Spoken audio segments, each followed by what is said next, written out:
ইনকিলাব জিন্দাবাদ। জুলাই অভ্যুত্থানে জনপ্রিয় হয়ে ওঠা এই স্লোগানটি ঘিরে সামাজিক মাধ্যমে চলছে ব্যাপক আলোচনা। স্লোগানটির ভাষা এবং পরিচয় নিয়ে সৃষ্টি হয়েছে বিতর্কের। কিন্তু এই স্লোগান কিভাবে এলো? এর আগে কবে কোথায় বিপ্লবীদের কণ্ঠে শোনা গেছে ইনকিলাব জিন্দাবাদ? এর উত্তর আছে ইতিহাসের পাতায়।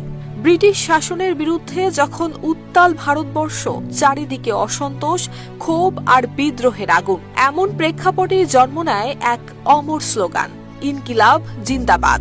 অর্থ বিপ্লব চিরজীবী হোক। সময়টা 20 শতকের শুরুর দিকে। ব্রিটিশ বিরোধী আন্দোলন তখন ধীরে ধীরে রূপ নিচ্ছে গণ আন্দোলনে, আর সেই আন্দোলনের ভাষা খুঁজে চলছিল এক শক্তিশালী উচ্চারণ। সিল্কোর সিল্ক অ্যান্ড শাইন, যাতে আছে আর্গান অয়েল ও ওট প্রোটিনের গুডনেস, যা আপনার চুলকে রাখে হেলদি অ্যান্ড শাইনিং। ইতিহাসবিদদের মতে এই স্লোগানটি প্রথম ব্যবহার করেন কবি, সাংবাদিক ও স্বাধীনতা আন্দোলনের নেতা হযরত মোহনী। 1921 সালের দিকে তিনি ব্রিটিশ শাসনের বিরুদ্ধে প্রতিবাদের ভাষা হিসেবে ইনকিলাব জিন্দাবাদ উচ্চারণ করেন। তার কাছে ইনকিলাব মানে ছিল শুধু শাসক বদল নয়, বরং সাম্রাজ্যবাদ, শোষণ আর বৈষম্যের সম্পূর্ণ অবসান। তবে স্লোগানটি জনমানসে আগুনের মতো ছড়িয়ে পড়ে বিপ্লবী নেতা ভগৎ সিং এর কণ্ঠে।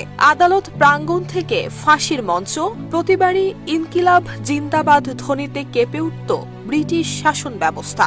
ভগৎ সিং এর হাত ধরে এই স্লোগান হয়ে ওঠে ভয়হীন প্রতিবাদের প্রতীক। এরপর 1942 সালে ভারত ছাড়ো আন্দোলন, 1946-এর নৌ বিদ্রোহ, প্রতিটি গুরুত্বপূর্ণ গণ আন্দোলনই শোনা যায় এই স্লোগানটি।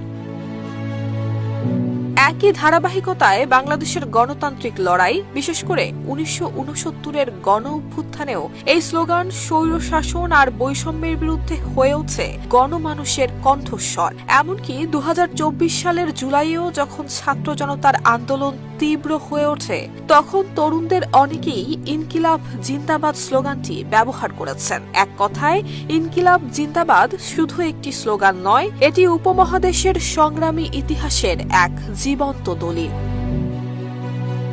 নুসরাত জাহান মেহেক, ঢাকা পোস্ট।